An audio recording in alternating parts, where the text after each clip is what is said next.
لله الحمد لله وكفى وسلام على عباده الذين اصطفى أما بعد فأعوذ بالله من الشيطان الرجيم بسم الله الرحمن الرحيم إن الذين آمنوا وعملوا الصالحات أولئك هم خير البرية جزاؤهم عند ربهم جنات عدن تجري من تحتها الأنهار خالدين فيها أبدا رضي الله عنهم ورضوا عنه ذلك لمن خشي ربه صدق اللہ العظیم۔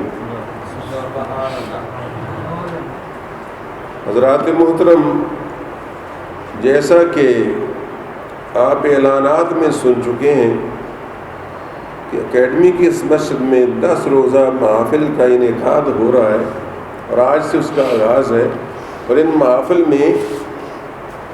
میں نے خود یہ سنا اعلان فضائل اہل بیت، فضائل صحابہ اور سیدنا امام حسین رضی اللہ تعالیٰ عنہ کی خصوصاً شہادت کا تذکرہ اور آپ کی عظیم شان قربانی کا ذکر سنایا جائے گا صحیح روایات کی روشنی میں۔ سبحان اللہ۔ تو آج چونکہ اس کا آغاز ہے اور آج یکم محرم الحرام ہے، گویا یہ نیا سال، اسلامی نیا سال شروع ہو گیا۔ 1435 کل ختم ہوا مغرب کے وقت، اور 1436 ہجری وہ شروع ہو گیا۔ آج دن محرم الحرام کی پہلی تاریخ، یہ تاریخ اسلامی تاریخ سن ہجری کا آغاز کس نے کیا؟ یہ فاروق اعظم نے کیا۔ سبحان اللہ۔ یعنی رسول اللہ صلی اللہ علیہ وسلم نے بذات خود اس کا باقاعدہ اعلان نہیں فرمایا، بلکہ ان سالوں کو گن کر فاروق اعظم نے باقاعدہ اسلامی سن کا آغاز کیا۔ گویا پوری امت پر اسلامی سن کے اجراء کا احسان جو ہے وہ سیدنا فاروق اعظم کا ہے۔ آپ کی دور رس نگاہ یہ دیکھ رہی تھی کہ اگر مسلمانوں کی اپنی تاریخ ہی نہ ہوگی تو پھر ان کی کوئی تاریخ نہیں ہوگی۔ اس فکرے کو سمجھو، اگر ان کی اپنی تاریخ ہی نہیں ہوگی تو پھر ان کی کوئی تاریخ نہیں ہوگی۔ اس بات کا آپ کو بھی احساس ہونا چاہیے اور تمام عالمی اسلام کو بھی احساس ہونا چاہیے۔ جن ملکوں میں اسلامی تاریخ کی بجائے انگریزی تاریخ کا زیادہ رواج ہے، جیسا کہ ہمارا ملک، ان کو فاروق اعظم کی اس سیاست کو سمجھنا چاہیے اور آپ کی اس عطا کردہ تحفے کا قدر اور احسان مند ہونا چاہیے کہ آپ جانتے تھے اگر مسلمانوں کی اپنی تاریخ نہ ہوگی تو پھر ان کی تاریخ ہی کو نہ ہوگی۔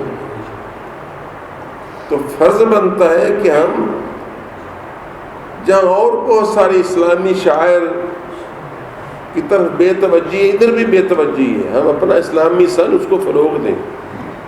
آپ یوں بھی لکھ سکتے ہیں، مثلا آج آپ ایک کام کرنا ہو تو آج آپ یکم محرم الحرام 1436 ہجری بھی لکھ سکتے ہیں مطابق فلاں فلاں انگریزی کی۔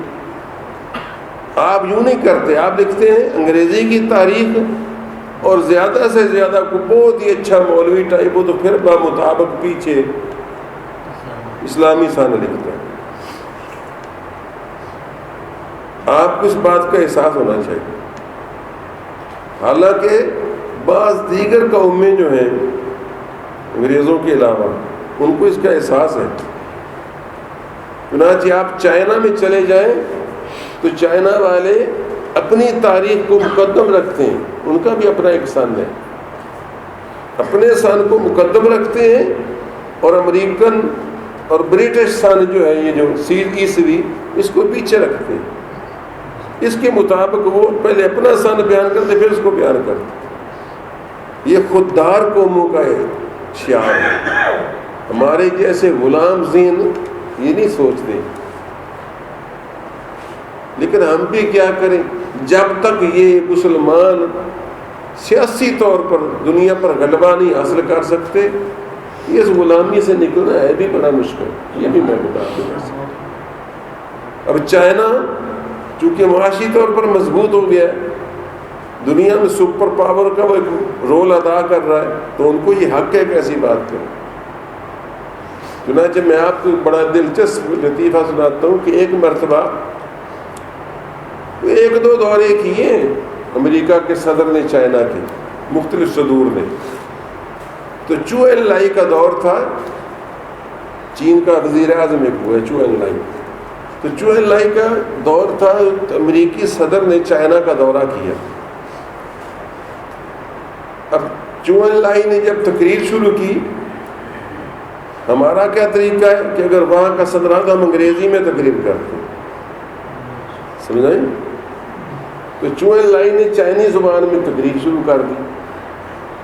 اب وہ امریکن صدر کو نہیں آتی تھی، اس لیے انتظام کیا کیا گیا کہ ایک چائنی شخص جو چینی بھی جانتا تھا اور انگریزی بھی، وہ اس کا ترجمہ یعنی ٹرانسلیشن ساتھ کر کے بتانے لگا. اب چو این لائی چائنی زبان بول رہا ہے اور وہ ترجمان انٹرپریٹر جو ہے وہ اس کا انگریزی میں ترجمہ کر کے آگے امریکی صدر کو بتا رہا ہے. اور حاضرین چونکہ اکثر چائنیز تھے وہ تو سمجھ رہے تھے.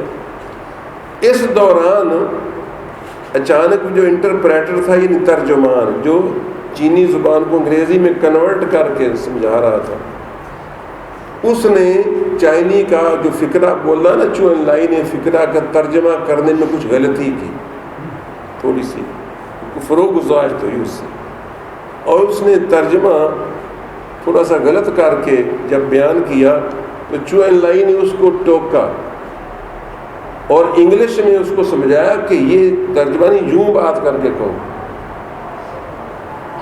تو وہ صدر امریکہ کا حیران سا ہو کر بولا اپنی انگلش زبان میں کہ جب آپ انگلش اتنی اچھی جانتے ہو تو پھر آپ انگلش میں کیوں تقریر نہیں کرتے؟ تو اس نے کہا اس لیے کہ امریکہ کے صدر کو پتہ چل جائے ہماری بھی کوئی زبان ہے. میں اس لیے چائنیز میں تقریر کر رہا ہوں کہ امریکہ کے صدر کو پتہ چل جائے کہ ہم چائنا والے بھی اپنی زبان رکھتے ہیں. اس کو کہتے ہیں خوددارانہ گفتگو. یعنی ہم ثابت کرنا چاہتے ہیں کہ ہم بھی ایک قوم ہیں، ہماری بھی ایک زبان ہے، ہم تمہارے متحد نہیں ہیں.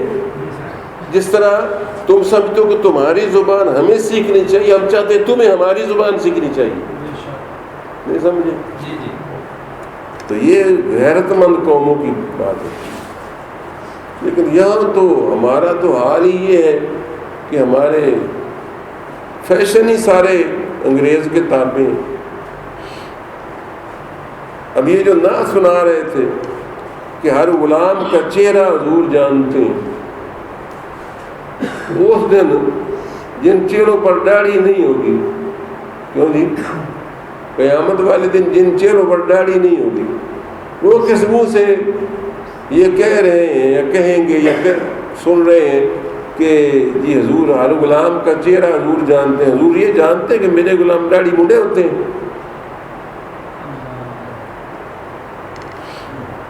سوچنا چاہیے. تو جس طرح ہمارے چہرے غیر اسلامی ہیں، اس طرح ہمارے لباس غیر اسلامی ہیں، ہماری زبان غیر اسلامی ہے، ہمارا سن غیر اسلامی ہے. بہرحال تو یہ میں دور نکل گیا. حضرت فاروق اعظم نے یہ سن ہمیں دیا تاکہ اسلام کی ایک تاریخ مرتب ہو. تو میرے دوستو آج 1436 ہجری کا پہلا دن گزر گیا، اور حیرت کی بات یہ ہے کہ آج کا دن وہ دن تھا کہ یہ تاریخ دینے والا خود اس دن شہید ہو گیا.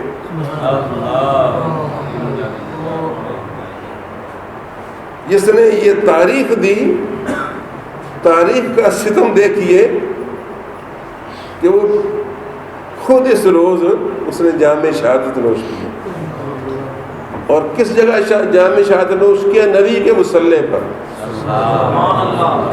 اور کس حالت میں نوش کیا؟ نماز فجر میں، اور کس حالت میں نوش کیا؟ جب وہ جماعت کروا رہا تھا اور قرآن کریم کی تلاوت کر رہا تھا۔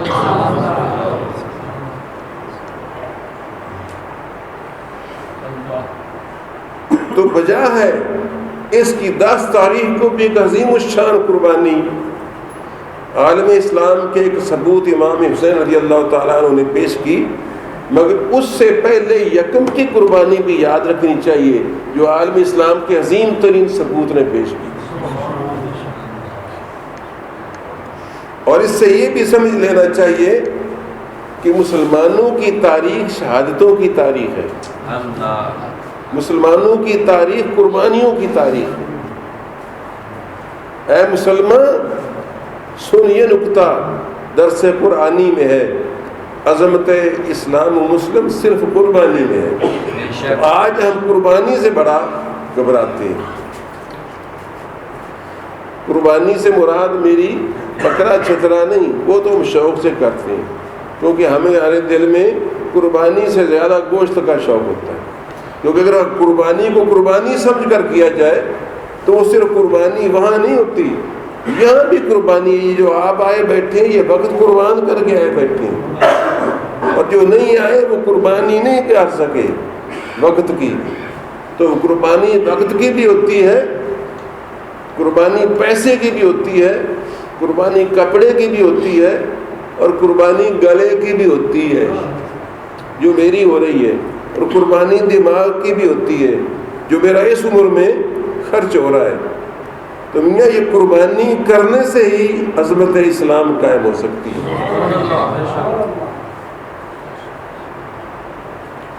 بلکہ اس پر بھی غور ہو کہ آغاز محرم الحرام ہے تو یہ بھی قربانیوں کی داستان سناتا ہے، اور اس میں قربانی اگر اہل بیت کی ہے تو صحابی رسول کی بھی ہے۔ اور آخری مہینہ ذی الحجہ، اس میں اگر قربانی آل ابراہیم کی ہے، اور آل ابراہیم بھی رسول اللہ کی دادا ہے نا، اسماعیل علیہ السلام، وہ بھی نبی کا کرانہ ہے نا، تو آخری مہینے میں اگر نبی کے کرانے کی قربانی ہے تو آخری مہینے میں حضور کے صحابی کی بھی قربانی ہے۔ حضرت عثمان 18 ذی الحجہ کو شہید ہوئے، نہیں سمجھ آئی؟ پچھلے مہینے جو گزر گیا 18 ذی الحجہ کو حضرت عثمان نے قربانی دی، اس کی 10 کو اسماعیل نے قربانی دی، اس کی 18 کو عثمان غنی رضی اللہ تعالیٰ عنہ ذو النورین نے قربانی دی، اور محرم میں اگر اس کی 10 کو امام حسین نے قربانی دی تو اس کی یکم کو فاروق اعظم نے قربانی دی۔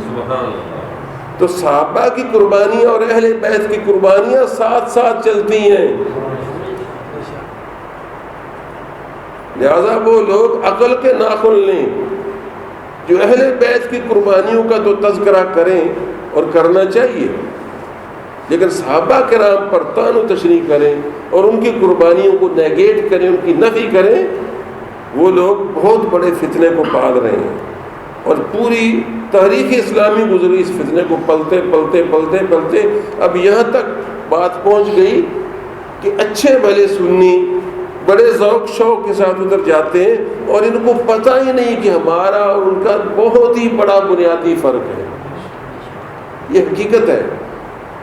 آج میں مثلاً آپ کو بتاؤں گا، ہمارے مولوی بھی ان کے ساتھ علی یا ابو بکر کی خلافت کے بارے میں رائے مناظرے وغیرہ کرنے لگتے ہیں۔ آپ کو تو پتہ نہیں، میں بتاتا ہوں، پوچھ لینا کسی شیعہ سے جو پڑھا لکھا شیعہ ہو، ان کے نزدیک تو سرے سے کسی دوسرے کی امامت و خلافت جائز ہی نہیں ہے۔ تم لاکھ دو ثبوت، ان کے نزدیک جس طرح نبوت من جانب اللہ ہے، ان کے نزدیک امامت بھی من جانب اللہ ہے۔ کسی کو پتہ ہے آج تک؟ نہیں، آپ کو غالباً نہیں پتہ ہوگا۔ ان کے نزدیک امام بھی من جانب اللہ ہوتا ہے، یعنی کوئی دوسرا امام بن ہی نہیں سکتا. جس طرح نبی وہ ہے جس کو اللہ نبی بنائے، اس طرح وہ کہتے ہیں کہ امام بھی اللہ تعالیٰ کی طرف سے مبعوث ہوتا ہے، اور امامت صرف اور صرف نبی کے گھرانے میں چل سکتی ہے اور کسی دوسرے میں نہیں چل سکتی. اور اب جو امام ہیں مثلا امام خمینی، وہ بھی تو امام کہلاتا ہے. ہم اس کو سوال کرتے ہیں، وہ کہتے ہیں نہیں، یہ امام غائب کی نیابت میں امامتیں کر رہے ہیں. امام غائب سے مراد کون ہے؟ حضرت امام مہدی. وہ چونکہ امام غائب ہیں، وہ موجود نہیں ہیں، اصل میں تو امام مہدی کی اب امامت چل رہی ہے، لیکن وہ چونکہ غائب ہیں اس وجہ سے ہم ان کی جگہ اسسٹنٹ ہیں، گویا ان کے نیابت میں ہم امامت کر رہے ہیں. ورنہ کہتے ہیں کہ جس طرح انبیاء کرام اللہ تعالیٰ کی طرف مبعوث ہوتے ہیں، اسی طرح امام بھی اللہ تعالیٰ کی طرف سے ہے. کوئی اس پر آیت، کوئی ثبوت کوئی نہیں. اور اس کے خلاف میں آپ کو صرف ایک دلیل دے دیتا ہوں، کافی ہوگی.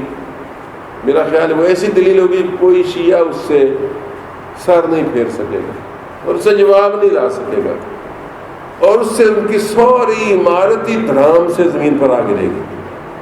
وہ جو کہتے ہیں کہ امام صرف اور صرف، یعنی ابو بکر کا تو سوال ہی پیدا نہیں ہوتا، عمر کا سوال ہی نہیں پیدا ہوتا کہ امام ہے ہی من جانب اللہ.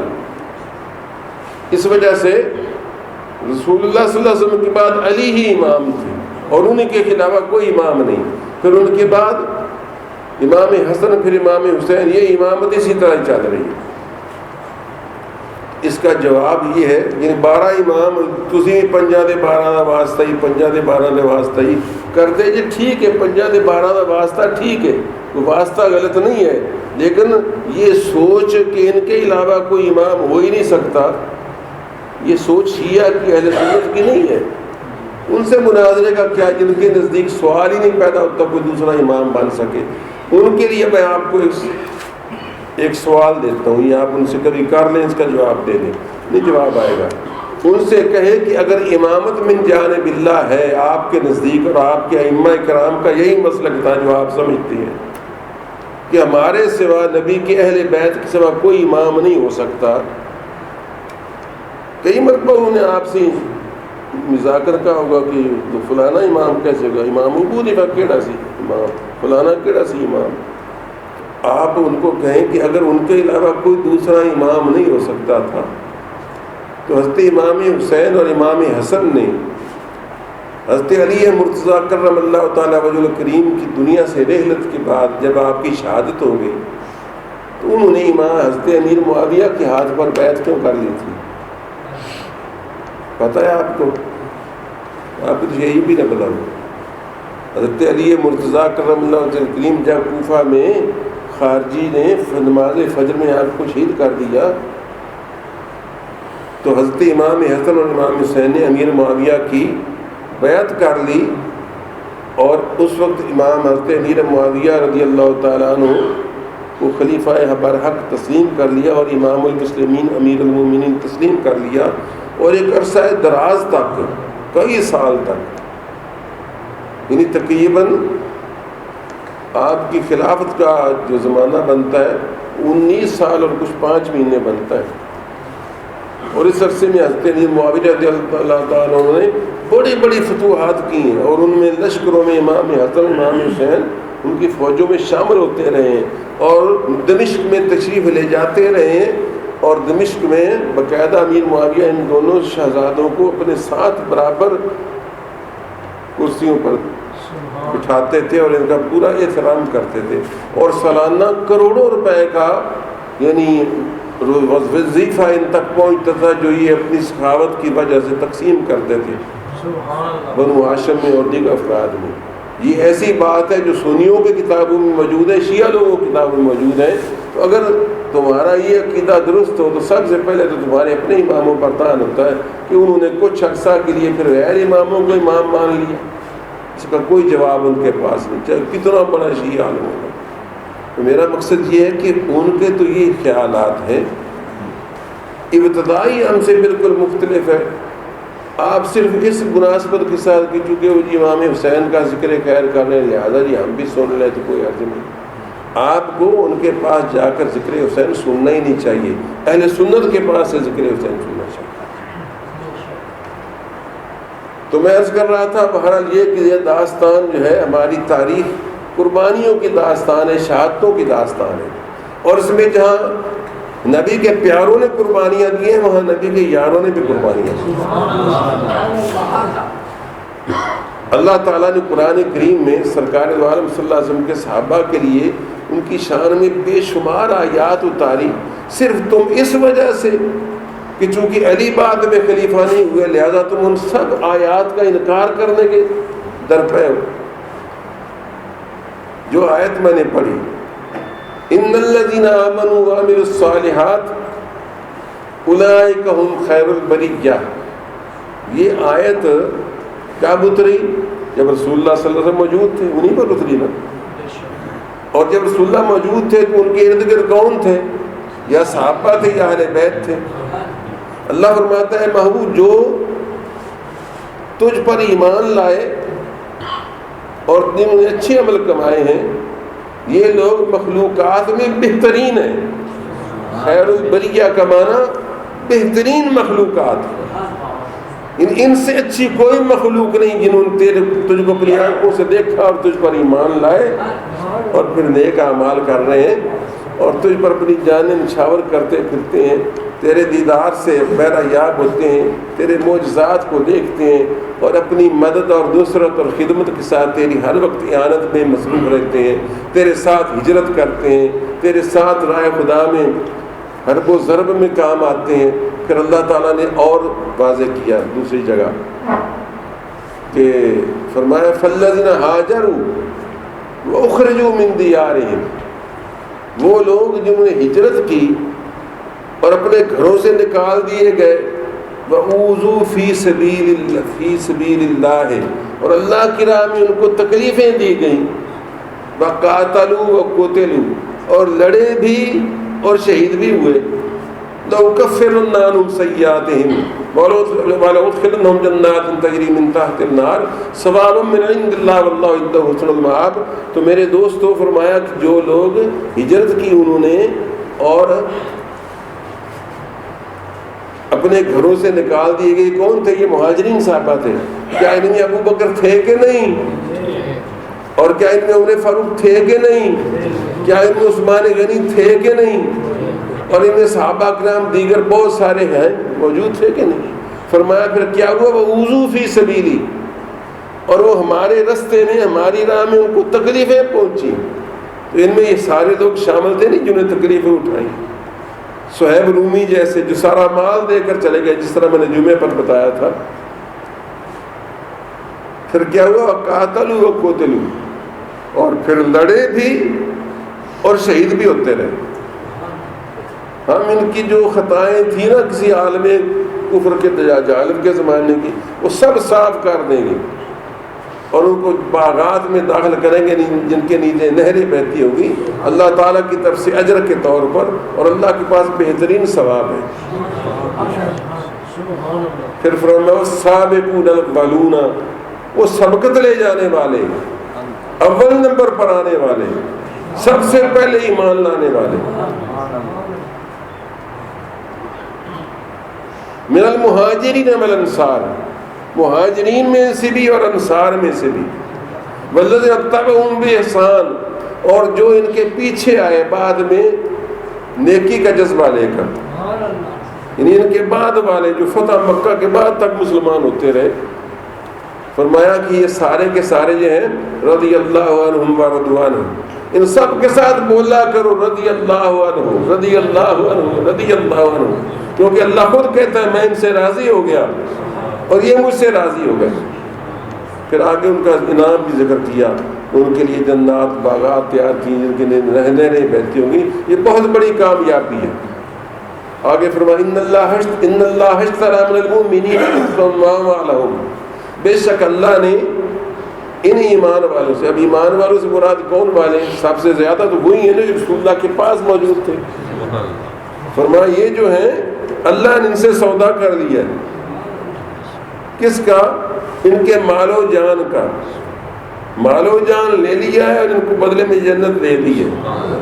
اور یہ سودا تو نے کروایا پیارے محبوب، تو نے سودا کروایا ہے اپنے رب کا اپنے بندوں کے ساتھ، ان کے جان و مال اللہ کو سپرد کر دیے، انہوں نے قربان کر دیے اور اللہ نے ان پر جنت قربان کر دی۔ پھر آگے فرمایا، اب ان کا پورا ذکر آتا ہے، یقاتلون فی سبیل اللہ، یہ اللہ کی راہ میں لڑتے ہیں، فیقتلون و یقتلون، پھر یہ کبھی قتل کرتے ہیں اور کبھی خود شہید ہو جاتے ہیں، دونوں صورتیں واقع ہو رہی ہیں۔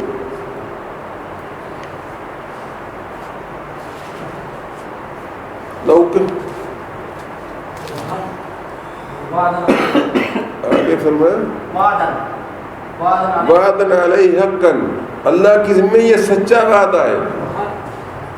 آگے پھر تورات والانجیل، جو تورات اور انجیل میں بھی اللہ نے کیا نبی آخر الزمان کے بارے میں، کہ نبی آخر الزمان کے یار اور صحابہ اور دوست اور پیارے اور ناصر اور مددگار اور معین جو ہوں گے وہ اللہ کی راہ میں لڑیں گے، قتل بھی کریں گے اور قتل ہوں گے بھی، شہید بھی ہوں گے، تو اللہ تعالیٰ نے ان کے ساتھ وعدہ کیا ہے اور وہ وعدہ اللہ کا سچا ہے۔ فَاسْتَبْشِرُوا بِبَيْعِكُمُ الَّذِي بَایَعْتُم بِهِ، پہلے میرے نبی کے صحابہ تم خوشیاں مناؤ، تم کو مبارک ہو اس سودے پر جو تم نے اللہ تعالیٰ کے ساتھ کیا، اس بے پر فَاسْتَبْشِرُوا بِبَيْعِكُمْ، اپنی اس بے پر، بے نہ خرید و فروخت، اپنے اس سودے پر تم خوشی مناؤ، الَّذِي بَایَعْتُم بِهِ، جس کے ساتھ جو تم نے اللہ تعالیٰ کے ساتھ کیا، وَذَلِكَ هُوَ الْفَوْزُ الْعَظِيمُ، وَذَلِكَ الْفَوْزُ الْعَظِيمُ، لفظ میں کمی بیشی ہو جاتی ہے، ٹکڑے کر کے جو پڑھتا ہوں، بہرحال آگے فرمایا یہ بہت بڑی کامیابی ہے۔ تو یہ دیکھیے صحابہ کرام کے جا بجا ان کی عظمتوں کے چرچے ہو رہے ہیں، اللہ تبارک و تعالیٰ کر رہا ہے، ان کی قربانیوں کا اللہ پاک ذکر کر رہا ہے اور ان کو خیر البریہ قرار دے رہا ہے۔ اور یہ نہ سمجھیے کافر بھی سارے برابر نہیں، سب سے برے کافر وہ ہیں، اللہ تعالیٰ نے اس آیت سے پہلے فرمایا ان الذین کفروا من اہل الکتاب والمشرکین فی نار جہنم خالدین فیہا اولئک هم شر البریہ، کہ بے شک اہل کتاب میں سے، یہودیوں میں سے اور ان مشرکین اور کفار میں سے محبوب جنہوں نے کفر کیا نا، اولئک هم شر البریہ، یہ بدترین مخلوق ہیں۔ کیوں؟ جنہوں نے آنکھوں سے پیارے مصطفیٰ کو دیکھا، جنہوں نے قرآن اترتے دیکھا، جنہوں نے نبی کے معجزات دیکھے، جنہوں نے وہ سچی اور پیاری صورت اور منمولی مورت دیکھی اور اس کے کردار، رفتار اور گفتار کو دیکھا، اور پھر ان بد نصیبوں نے ایمان کو قبول نہ کیا، فرمایا اولئک هم شر البریہ، یہ بدترین مخلوق ہے۔ یعنی کافر تو آج کل بھی انڈیا والے ہیں، لیکن وہ کافر بدترین ہیں جنہوں نے محبوب پیارے محمد مصطفیٰ کو دیکھ کر پھر ایمان نہیں قبول کیا۔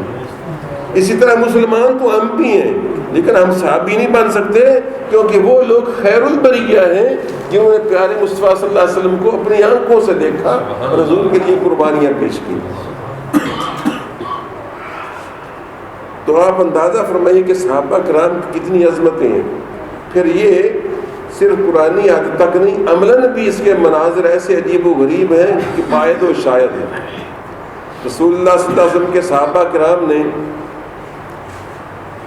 اپنی جان مال کو یوں فدا کیا کہ اس کی مثال نہیں ملتی۔ احد میں 70 صحابہ شہید ہوئے، 70 صحابہ، ٹھیک ہے، ان میں حضرت حمزہ سید الشہداء بھی تھے، جو حضور کے چچا بھی تھے اور رضائی بھائی بھی تھے، کہ ایک ماں کا دودھ بھی دونوں نے پیا ہوا تھا۔ حضرت حمزہ حضور کے رضائی بھائی بھی تھے، دودھ پینے والے، جو ایک ماں کا دودھ پی لے نا تو چچا بھتیجا بھی بھائی ہو سکتے ہیں، ایک دائی کا دودھ پی لے، تو رضائی بھائی بھی تھے اور چچا بھی تھے رشتے میں۔ وہ حمزہ بن عبد المطلب، وہ بھی سید الشہداء، وہ بھی شہید ہوئے۔ ارے ان کو مانتے ہو وہاں جاؤ نا تم، کبھی مدینہ میں آپ دیکھیں گے مشہد احد پر بڑے شیعہ ہوتے ہیں، بڑا شور مچا ہوا ہوتا ہے وہاں بھی۔ ارے ان کو جو مانتے ہو تو جو 70 ساتھ لیٹے ان کا بھی خیال ہونا چاہیے، کیونکہ آپ نے تو آنکھوں سے دیکھا ہے نا، بس ادھر کھڑے ہوتے ہیں۔ حالانکہ وہاں بھی اللہ نے ایک صحابی رسول کو حمزہ کے ساتھ لٹایا ہوا ہے، مصعب بن عمیر کو ساتھ لٹایا ہوا ہے، حمزہ کے ساتھ سائیڈ بائی سائیڈ۔ دو قبور شریف ہیں جنہوں نے زیارت کی ہے حضرت حمزہ کے، اس میں دو ہیں ساتھ ساتھ کھڑی۔ ایک مصعب بن عمیر ہے، یہ وہ قاری قرآن تھے جن کو رسول اللہ صلی اللہ علیہ وسلم نے خود مدینہ جانے سے پہلے مدینہ والوں کی تعلیم کے لیے بھیجا تھا، اور رسول اللہ صلی اللہ علیہ وسلم سے ان کی شکل بھی کافی ملتی جلتی تھی، اور انہی کی شہادت پر وہ افواہ بھی پھیلی تھی جو شیطان نے مشہور کیا تھا کہ رسول اللہ ان محمد قد قتل معاذ اللہ، یہ شور کے نعرہ بلند کیا تھا۔ تو حضرت مصعب بن عمیر کا چہرہ رسول اللہ صلی اللہ علیہ وسلم کافی حد تک ملتا جلتا تھا۔ تو یہ قاری قرآن تھے مصعب بن عمیر، وہ حمزہ کے ساتھ لیٹے ہوئے، ارے ان کی کوئی قربانی نہیں، یہ کیسی سوچ ہے؟ تو راہ خدا میں صحابہ کرام نے بھی قربانیاں دی ہیں، اہل بیت نے بھی قربانیاں دی ہیں۔ اسلام کا جو گلستان کھلا ہے، تو ان کے پھول کھلانے میں جہاں اہل بیت کا خون کام آیا ہے، وہاں صحابہ کرام کا بھی خون کام آیا ہے،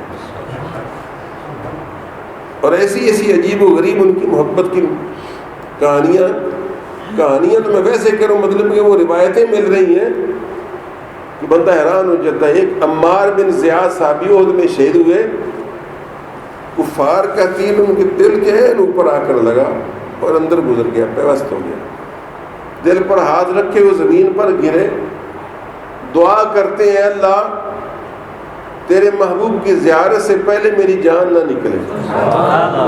دیکھیے اس کے اے اللہ تیرے محبوب کی زیارت سے پہلے میری جان نہ نکلے، میں آخری بار رسول اللہ کا چہرہ دیکھوں۔ گرے ہوئے ہی آنکھوں سے تلاش کرنے لگے کہ رسول اللہ صلی اللہ علیہ وسلم کہاں ہیں۔ اچانک کچھ فاصلے پر رسول اللہ صلی اللہ علیہ وسلم اپنی فوج کو راہ خدا میں لڑاتے ہوئے نظر آئے، تو یہ زمین پر گھسٹتے ہوئے گھسٹتے ہوئے رسول اللہ صلی اللہ علیہ وسلم تک پہنچ گئے اور ان کے قدموں میں اپنا سر مبارک رکھ دیا اور چہرہ اپنا رخسار حضور کے پاؤں سے ملنے لگے۔ گویا وہ جو شیر اعظم نے کہا نا، نکل جائے دم ان کے قدموں کے نیچے، یہی دل کی حسرت، یہی آرزو ہے۔ تو یہ ان کو نصیب ہوا عمار بن زیاد کہ عین اس عالم میں ان کی روح نے پرواز کیا، جبکہ ان کا رخ مبارک جو تھا رسول اللہ صلی اللہ علیہ وسلم کے طلبوں کے ساتھ لگا ہوا تھا۔ تو ایسی ایسی بے مثالی قربانیاں دینے والی، اس طرح کہ انس بن نضر یہ مدینے سے احد کی طرف آ رہے ہیں، اچانک دیکھا کہ سعد بن معاذ پیچھے واپس لوٹے آ رہے ہیں۔ پوچھا سعد واپس لوٹے آ رہے ہو؟ سعد نے کہا یار پانسا پلٹ گیا، حالات کا رخ بدل گیا۔ آپ کو ساری کہانی یاد ہوگی، سنی ہوگی، احد میں ایک مرتبہ کچھ مسلمانوں کی لغزش کے باعث حالات دیگرگوں ہو گئے تھے، اور یہ مشہور ہو گیا کہ رسول اللہ صلی اللہ علیہ وسلم شہید ہو گئے۔ تو سعد بن معاذ کہنے لگے کہ انس رسول اللہ صلی اللہ علیہ وسلم شہید ہو گئے، سنا ہے؟ تو انس بن نضر کہتے ہیں سعد اگر رسول اللہ شہید ہو گئے تو ہم جی کر کیا کریں گے؟ واپس لوٹو، واللہ مجھے احد سے جنت کی خوشبو آ رہی ہے، اور وہ سچ مچ آ رہی ہوگی، تو یہ فرضی طور پر نہیں کہہ رہے۔ سعد لوٹو، رسول اللہ صلی اللہ علیہ وسلم اگر دنیا سے چلے گئے تو ہم جی کر کیا لے کریں گے؟ چنانچہ انس بن نضر لوٹے سعد بن معاذ کو ساتھ لیے ہوئے، اور سعد بن معاذ خود راوی ہیں کہ میں نے دیکھا کہ وہ راہ خدا میں یوں دھواں دھار ہو کر لڑے کہ جسم چھلنی ہو گیا، اور شہید ہوئے تو ان کے جسم پر جب بعد میں اللہ تعالیٰ نے فتح دی اور کافر بھاگ گئے تو ان کے جسم پر 80 زخم نیزوں اور تلواروں کے تھے، 80۔ تو میرے دوستو، صحابہ کرام نے بھی قربانی کی بے مثال داستانیں رقم کی ہیں، اور اپنے خون سے اسلام کے پودے کی آبیاری کی ہے۔ خدا را ان لوگوں سے بچو جو نبی کے یاروں اور پیاروں میں تفریق پیدا کرنے کی کوشش کرتے آ رہے ہیں مدتوں سے، اور اب حالات یہاں تک پہنچے کہ آپ کو حقائق سے واقفیت ہی نہیں رہی۔ ارے کہ ان سے مناظرے کرتے ہو، ان کا تو عقیدہ ہی نہیں ہے کہ کوئی اور امام ہو سکے، یہ سمجھے، ان کا تو یہ عقیدہ ہی نہیں ہے۔ میرے پاس یہاں سے اگر حسنین نامی آیا کرتا تھا، اس نے ایک دو مرتبہ صاف اس بات پہ بات کی تو میں نے کہا تھا میں جانتا ہوں، مجھے بتانے کی کوئی ضرورت نہیں کہ تم تو امامت سمجھتی ہوں من جانب اللہ ہے. میں نے کہا اس پر کوئی آیت تمہارے پاس کوئی نہیں، بلکہ میں نے کہا میں آیت لاتا ہوں اس کے خلاف. سورہ نور کی میں نے آیت پڑھی، میں نے سرکار گودڑا کی ایک کتاب میں اس کو یہ حوالہ دیکھا تھا. میں نے کہا دیکھو اللہ تعالیٰ فرماتا ہے سورہ نور میں، آپ ہم حفاظ بیٹھے، وعد اللہ الذین آمنوا منکم وعملوا الصالحات لیستخلفنہم فی الارض کما استخلف الذین من قبلہم ولیمکنن لہم دینہم الذی ارتضی لہم ولیبدلنہم من بعد خوفہم امنا. اس آیت کا میں نے اس کو ترجمہ بھی سنایا اور آپ کو بھی سنانا چاہتا ہوں. اللہ تعالیٰ فرمایا وعدہ فرما لیا ہے اللہ تعالیٰ نے تم میں سے ان کے ساتھ جو ایمان لائے ہیں اور اچھے عمل کمائے ہیں کہ اللہ تعالیٰ لا یستخلفنہم فی الارض، اللہ ان کو زمین میں ضرور خلیفہ بنائے گا. اللہ ان کو، اللہ نے وعدہ فرما لیا ہے کہ تم میں سے جو ایماندار اور صالحین ہیں اللہ ان کو خلیفہ بنائے گا. اللہ نے وعدہ فرما لیا. سنو کیا وعدہ فرما لیا کہ اللہ تعالیٰ جو تم میں ایماندار ہیں اور صالحین ہیں ان کو لَيَسْتَخْلِفَنَّهُمْ ضرور پر ضرور خلیفہ بنائے گا. لَيَسْتَخْلِفَنَّ نون تاکید بعد لام تاکید ثقیلہ ہے اور اس میں 3 تاکیدیں ہوتی ہیں. ضرور ضرور ضرور خلیفہ بنائے گا ان کو زمین میں. تو معلوم ہوا کہ رسول اللہ کے بعد جو خلیفہ بنے وہ ایماندار تھے اور صالحین تھے. تو میرے دوستو قرآن کریم کی بے شمار آیات کے یہ انکار کرتے ہیں اور اپنے من مانے باتیں کرتے ہیں. تو میرے دوستو میں مانتا ہوں کہ اہل بیت نے اپنے خون سے اسلام کے پودے کی آبیاری کی ہے اور میں مانتا ہوں سید الشہداء کا تاج یا حمزہ کے سر پر سجتا ہے یا امام حسین کے سر پر سجتا ہے. کیوں کہ نسبت بڑی ہو تو قربانی بڑی ہو جاتی ہے. نہیں سمجھے یار؟ جان تو تیری بھی جان ہے، جان میری بھی جان ہے کہ نہیں؟ جان نواز شریف کی جان ہے اور جان کسی محمد شریف کی بھی جان ہوتی. لیکن نواز شریف کا بیٹا اگر کہیں مارا جائے تو سارے شہر میں سارے ملک میں شور مچ جائے گا، اور کسی محمد شریف کا کیوں جی تو کوئی شاید چند بندے آئیں. تو نسبت سے فرق پڑتا ہے، یہ مانو نسبت سے فرق پڑتا ہے. تو وہ نسبت حضرت حمزہ کو بھی حاصل تھی کہ رسول اللہ کے چچا تھے. ہم مانتے ہیں وہ سید الشہداء ہے کیونکہ نسبت بہت بڑی ہے. ہم مانتے ہیں امام حسین سید الشہداء ہے کہ نسبت بہت بڑی ہے کہ فاطمہ کے لال ہیں، علی کے صاحبزادے ہیں، رسول اللہ کے جگر گوشے ہیں. لیکن جان تو جان ہی ہے نا. قربانی فاروق اعظم نے بھی دی ہے، قربانی حیدر کرار نے بھی دی ہے، قربانی عثمان غنی نے بھی دی ہے.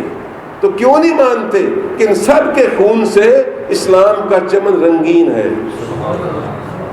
ان سب کے خون سے اسلام کا چمن رنگین ہے. ان قربانیوں کا ذکر کرتے ہو، کرو، ہم بھی کرتے ہیں، تم بھی کرو، لیکن ان کا بھی کرو جن کا ہم کرتے ہیں اور تم کرنا پسند نہیں کرتے. تو فاروق اعظم رضی اللہ تعالیٰ عنہ نے گویا پہلے سال کے پہلے دن ہی قربانی کی عظیم شان روایت قائم کی، اور وہ بھی ایک مشرک کے ہاتھ سے مارے گئے، اور وہ مشرک بھی ایرانی تھا. رشتے ملتے ہیں. ابو لولو فیروز نامی شخص نے حضرت فاروق اعظم کو شہید کیا نماز کی حالت میں. کیوں کیا؟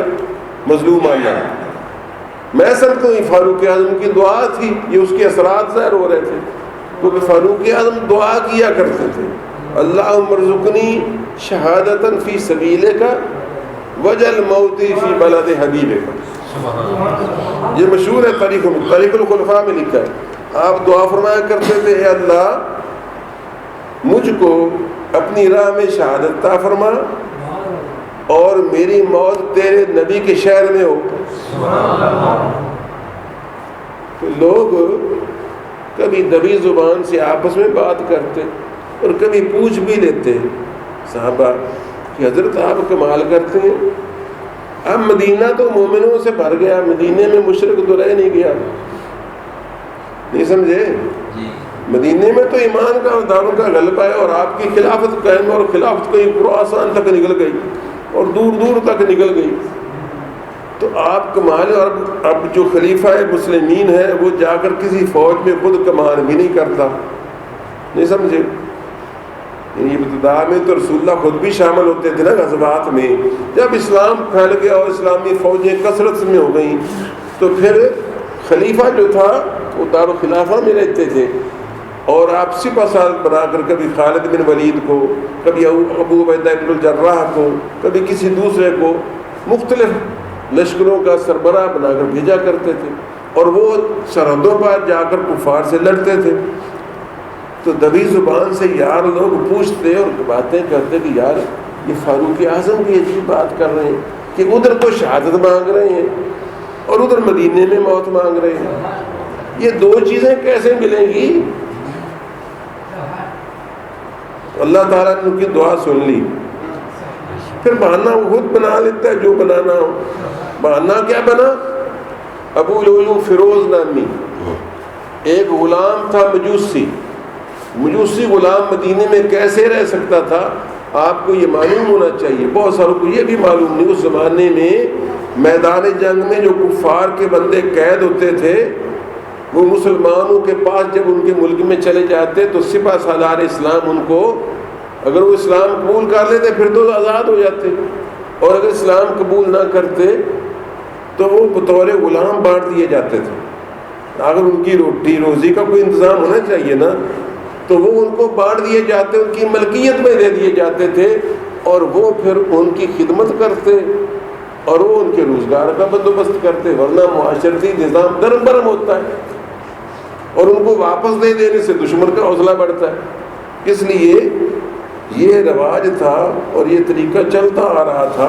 اگرچہ اسلام نے اس کو آہستہ آہستہ ختم کیا لیکن یہ غلامی کا سلسلہ جاری تھا. تو ابو لولو فیروز نامی مجوسی مشرک آگ کا پجاری، وہ قادسیہ کی جنگ میں یا کسی جنگ میں آیا ہوگا، وہ آیا حضرت مغیرہ بن شعبہ رضی اللہ تعالیٰ عنہ صحابی رسول کے حصے میں. پھر بعض اوقات وہ غلام ٹیکنیکل ہینڈ ہوتا تھا، بعض اوقات وہ غلام نرا لیبرری ہوتا تھا. یعنی ایک تو ہوتا ہے صرف مزدور بٹھا ڈھون والا، ایک ہوندا ہے ہنر مند. تو ان کے مالک دیکھ لیتے کہ اگر یہ صرف چوکی کرن جو کا ہے تو پھر نخلستان میں چوکی پر لگا دیتے. اگر وہ دیکھتے کہ یہ کوئی فن جانتا ہے، کوئی ٹیکنیکل معاملہ بھی جانتا ہے، تو اس کو کہہ دیتے کہ جاؤ تم کمائی کرو، بازار میں دکان کھولو، ورک شاپ کھولو، کام کاج کرو، اور اپنے کام کاج میں سے روزانہ مجھے کچھ پیسے دے دیا کرو. اس سے طے ہو جاتے تھے. تو صرف 2 درہم اس کے ساتھ طے ہوئے تھے کہ 2 درہم تم روزانہ کما کر مجھ کو دے دیا کرو، باقی تمہارے، اور اپنا کاروبار کرو. تو ابو لولو فیروز نے اس 2 درہم دینے سے بھی انکار کیا. یہ معاہدہ ہو چکا تھا.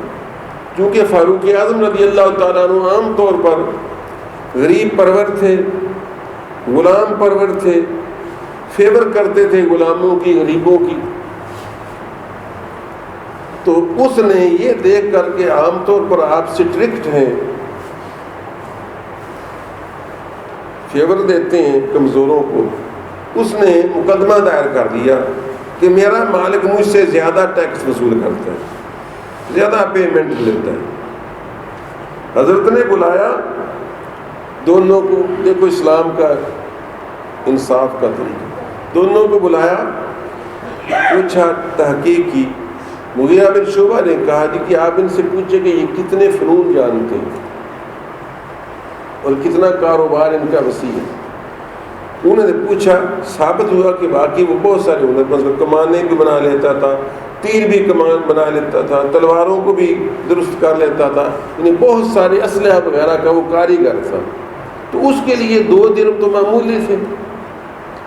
آپ نے ڈگری مغیرہ بن شعبہ کے حق میں کی. ظاہر ہے انصاف کا مطلب یہ نہیں ہوتا کہ ہر وقت غریب کو انصاف دیا جائے، امیر کو انصاف نہ دیا جائے. یہ بھی آج کل ایک فیشن بن گیا ہے. نہیں سمجھو؟ مالک مزدور کو پیسے نہ دے تو مالک بدنام، لیکن مزدور کام نہ کرے، بیٹھا رہے، سر پر مالک چڑھ کر بیٹھے تو کام کروائے، نہیں تو نہ کروائے، تو یہ پھر بھی نیک نام ہے نا فیشن. یہ سچی کا بات مانو، یہ فیشن ہے. تو مجھے لطیفہ یاد آیا نا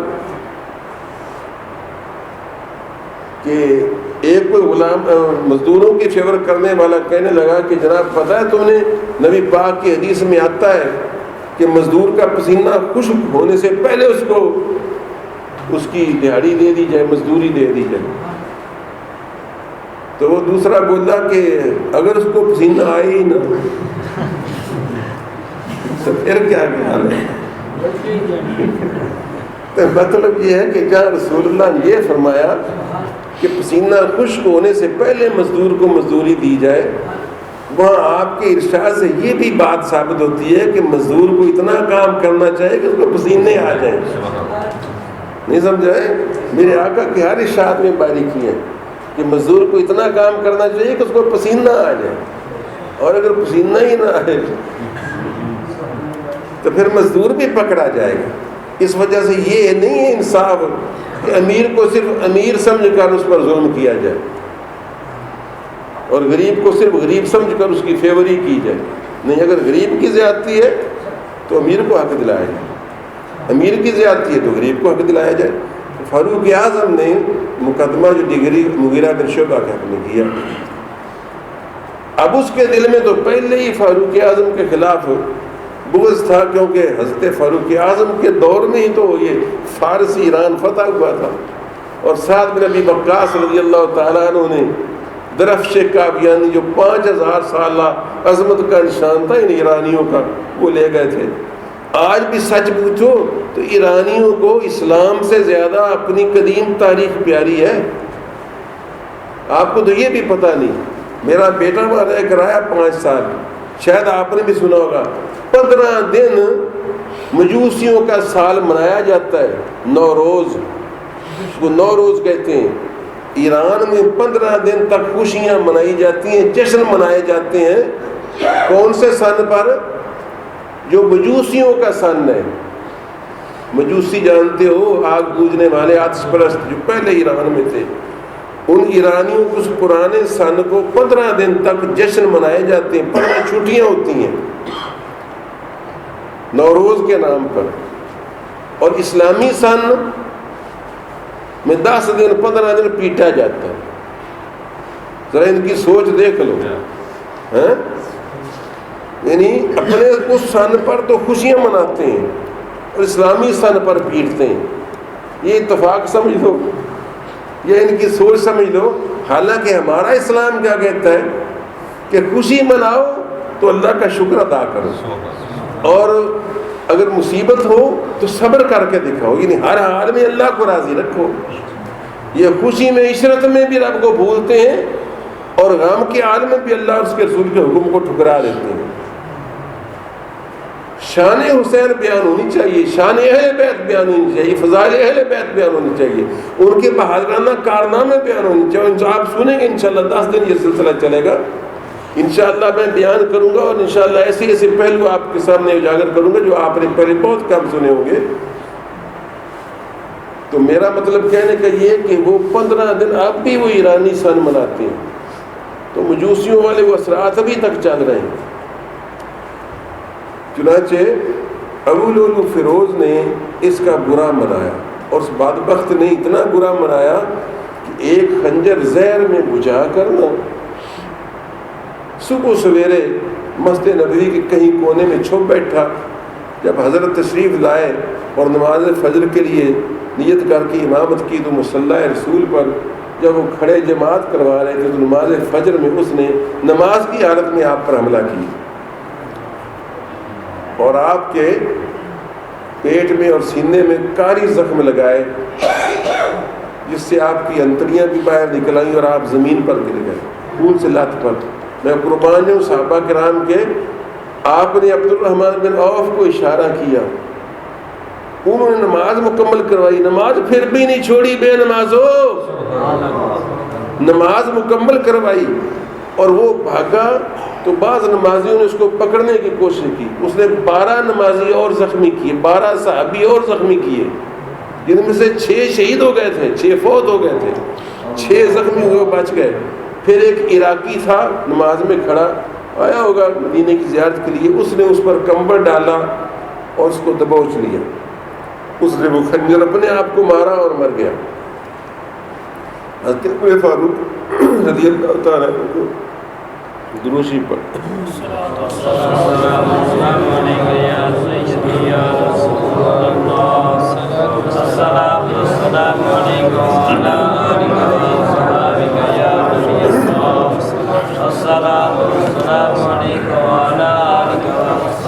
حضرت فاروق اعظم رضی اللہ تعالیٰ عنہ کو اس طرح زخمی حالت میں گھر لایا گیا،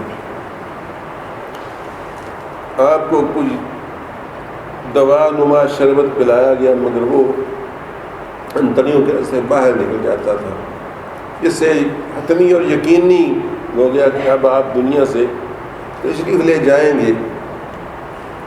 میڈیکل سائنس کا وہ زمانہ نہیں تھا۔ بہرحال جب آپ کو اپنی وفات کے بارے میں یقین ہو چلا تو آپ نے پوچھا کہ وہ شخص کون تھا جس نے مجھ پر حملہ کیا۔ پتہ چلا کہ وہ ابو لولو فیروز مجوسی تھا۔ تو آپ نے فرمایا کہ اللہ کا شکر ہے کہ کسی کلمہ پڑھنے والے کی تلوار اور خنجر سے میں شہید نہیں ہو رہا، بلکہ ایک کافر اور مشرک کے خنجر سے۔ وہ میری شہادت 100% مقبول شہادت ہے، کسی کلمہ گو نے مجھے نہیں مارا بلکہ ایک مشرک کے ہاتھ سے مجھے شہادت مل رہی۔ اس کے بعد آپ نے وصیت فرمائی، ذرا ان کی وصیتیں تو سنو۔ فرمایا میرے بعد، انہوں نے پوچھا جی آپ اپنے بعد خلافت کے بارے میں کوئی فیصلہ فرما دیں۔ فرمایا میری نظر میں 6 آدمی خلافت کے لائق ہیں میرے بعد، یہ آپس میں کثرت رائے سے فیصلہ کر لیں۔ ان میں فرمایا سب سے پہلے علی، عثمان، سعد بن ابی وقاص، عبد الرحمن بن عوف، حضرت طلحہ، حضرت زبیر۔ یہ 6 افراد آپ نے نام گنوا دیے واضح طور پر گواہوں کے سامنے کہ یہ 6 افراد میرے نزدیک خلافت کے اہل ہیں، ان میں سے جو کثرت رائے سے جس کو بنا لیں میری طرف سے اجازت۔ معلوم ہوا ان کے درمیان اختلاف نہیں تھے، دشمنیاں نہیں تھیں، ورنہ وہ علی کا نام ہی شامل نہ کرتے۔ انہوں نے علی کا نام شامل کیا ہے، عثمان کا نام بھی شامل کیا ہے، بلکہ یہ 6 کے 6 وہ ہیں جو عشرہ مبشرہ میں داخل ہیں۔ یہ رسول اللہ صلی اللہ علیہ وسلم نے ایک ہی مجلس میں 10 صحابہ کو جنت کی بشارت دی، ان 10 میں سے 6 یہ تھے۔ یہ یاد رکھنے کی بات ہے، آگے چل کر آپ کو اس کا فائدہ ہوگا، کیونکہ امیر معاویہ سے بغض رکھنے والوں کو یہ بھی سوچنا چاہیے کہ چلو امیر معاویہ کے بارے میں تم کہتے ہو کہ جی فتح مکہ پر مسلمان ہوئے، یہ طلحہ اور زبیر جو تھے رضی اللہ تعالیٰ عنہما یہ تو سابقون الاولون میں سے تھے۔ حضرت زبیر تو حضور کے پھپھی زاد بھائی تھے، اور طلحہ نے جنگ احد میں حق ادا کر دیا تھا وفا کا۔ اگر ان سے بھی حضرت علی کا اختلاف ہو گیا تو معلوم ہوگا کہ وہ غلط فہمی کوئی ایسی تھی جو دونوں طرف بڑی، ورنہ وہ بھی جنتی تھے وہ بھی جنتی تھے۔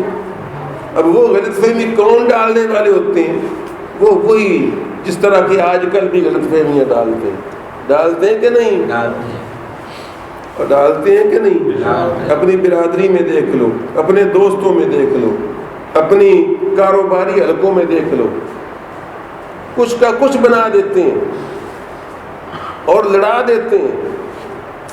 تو وہ غلط فہمیاں ڈالنے والوں نے ڈالی تھیں اور آج تک ڈالے جا رہے ہیں، آج بھی یہی ڈالے جا رہے ہیں، یہی کام تو اب بھی ہو رہا ہے۔ سوال یہ پیدا ہوتا ہے یہ کیوں ہو رہا ہے؟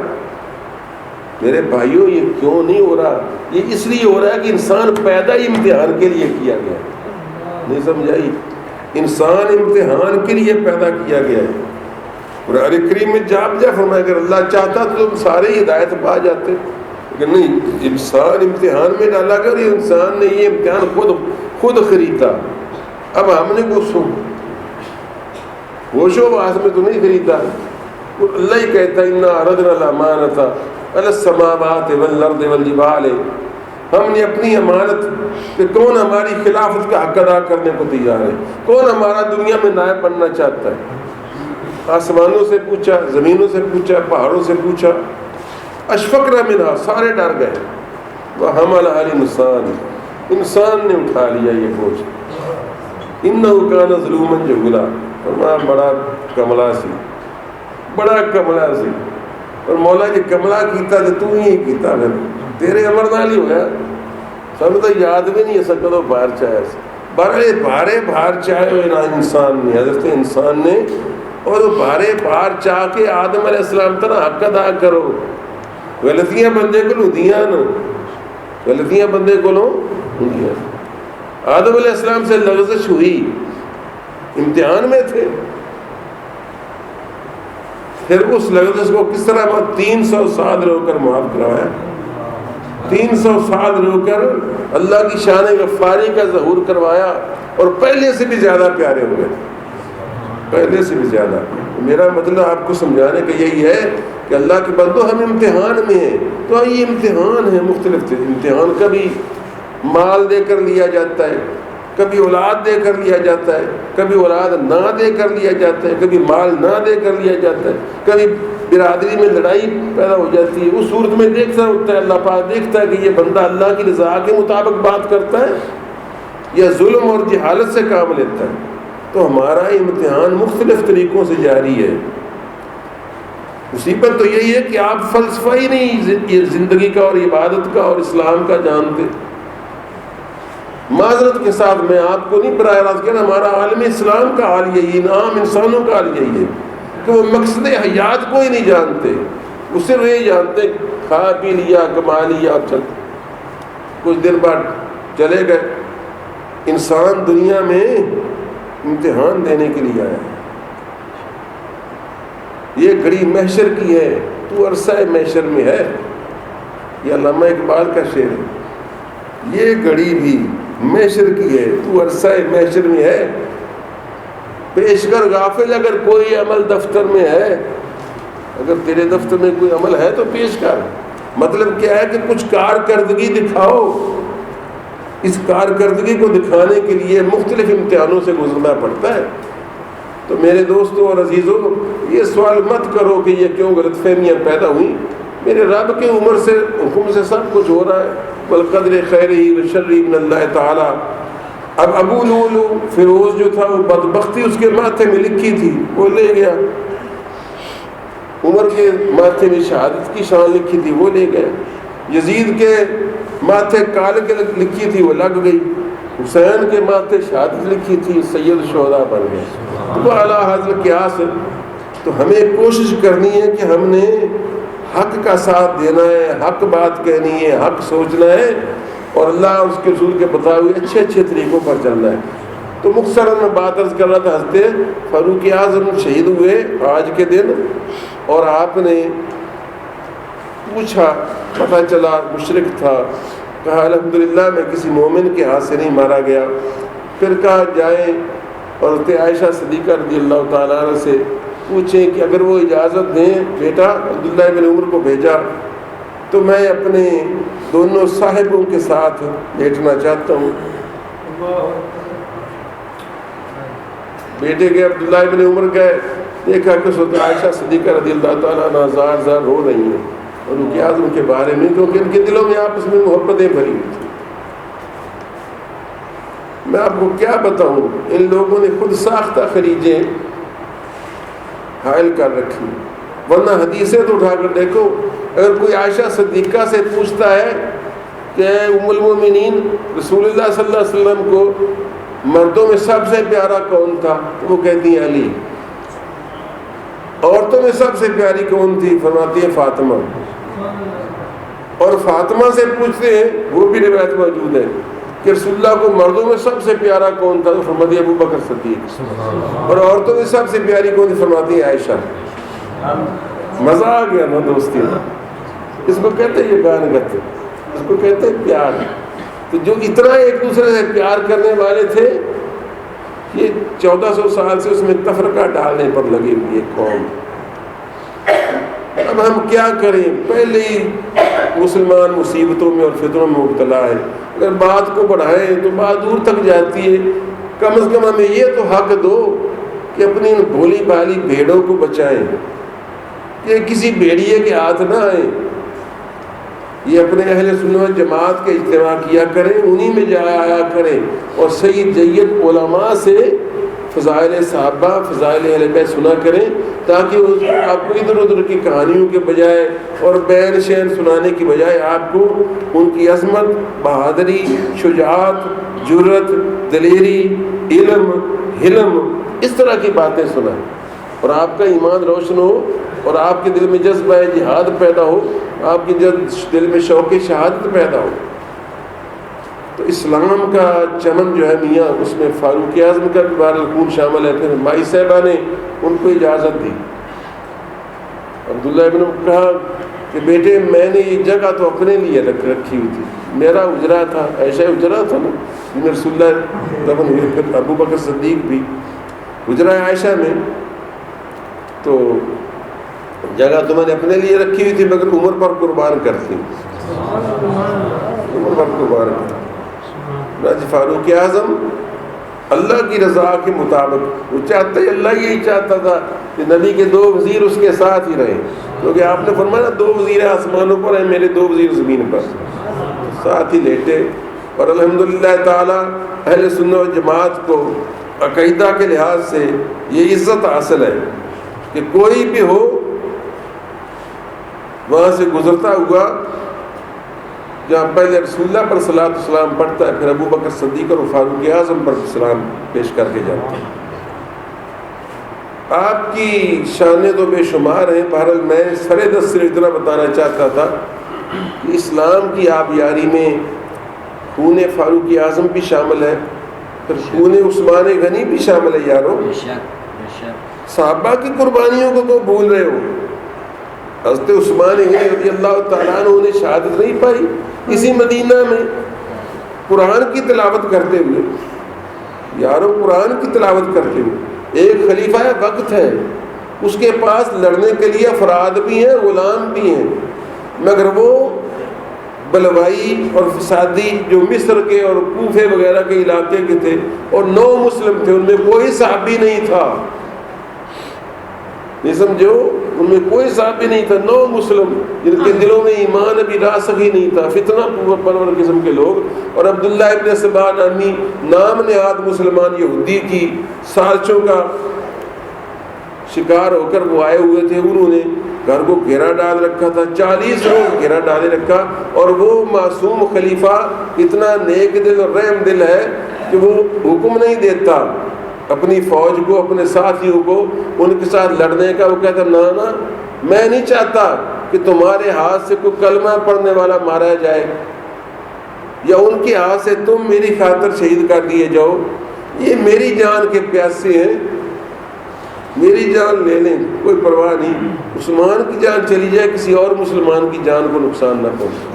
اس حال میں وہ اپنے گھر میں قرآن پڑھتے ہوئے شہید ہوئے، اور ان کے خون کا پہلا قطرہ فَسَيَكْفِيكَهُمُ اللَّهُ وَهُوَ السَّمِيعُ الْعَلِيمُ پر گرا، اور وہ قرآن آج تک قاہرہ کے عجائب گھر میں موجود ہے۔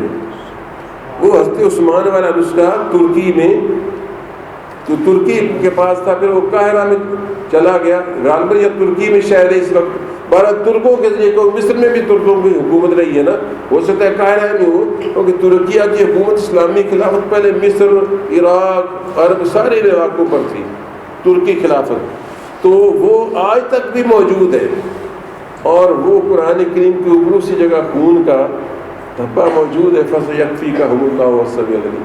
اور اس آیت پر خون کا گرنا یہ بھی ایک اللہ تعالیٰ کی طرف سے اعجاز تھا۔ اس کا ترجمہ کیا بنتا ہے؟ فَسَيَكْفِيكَهُمُ اللَّهُ، پس ان قریب تیری طرف سے اللہ ان سے نبٹ لے گا، وَهُوَ السَّمِيعُ الْعَلِيمُ، اور وہ سننے والا جاننے والا ہے۔ اور وہ کس طرح نبٹا؟